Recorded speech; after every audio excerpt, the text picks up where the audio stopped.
Okay, for today's Christmas decoration lesson then, I'd just like to start with where we were for last week's lesson, which was coming up with 3 different designs for the wooden top plate.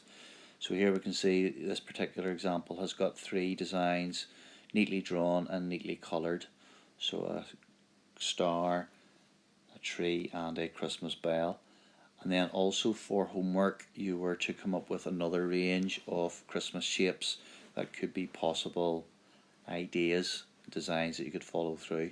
So based on the 3 designs and whatever you've got drawn for your homework, you can now pick your favourite out of everything that you've drawn, and that takes us on to the next page in the booklet, which is selecting the best design for the top plate.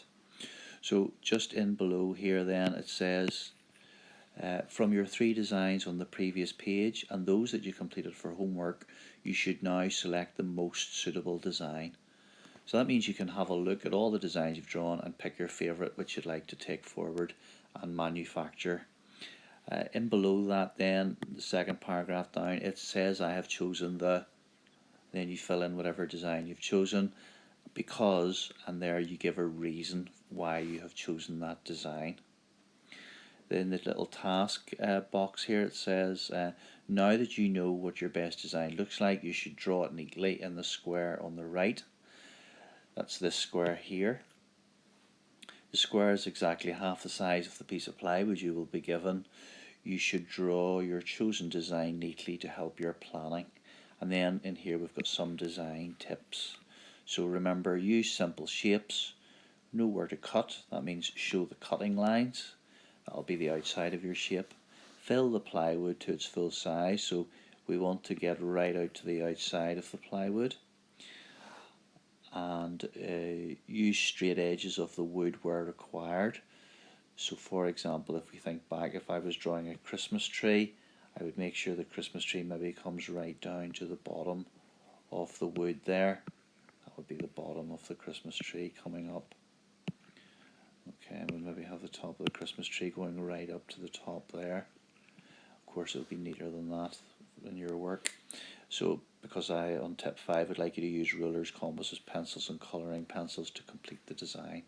So I want you to undertake this page. So if I just show you what the next page might look like once you've got it drawn neatly, you can see that this person has chosen the Christmas tree design because they think that it is a complex shape that will appeal to the target market group, and then they've neatly drawn the Christmas tree and they've used the grid to help them. 2 centimetre squares as you can see. Okay, possibly the Christmas tree's feet here could come right down to the bottom of the grid, and that would mean they wouldn't have to do any cutting because the wood would already be cut there at the bottom. Okay, so that's what I'm after. I'll just give you one more example then. Here we've got somebody who started a star.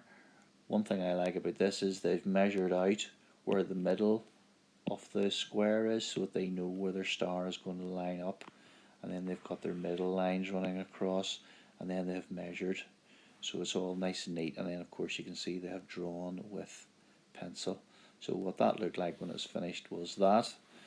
Over here it says I have chosen the star design because I think it will look well hanging from my ceiling, and then the star is neatly coloured in. Possibly a little bit boring with its decoration in comparison to the Christmas tree, but again it just shows a nice, neat, well measured out design. So that's what your task is, and then please send in a picture, a photograph attached to the Firefly task of your finished page.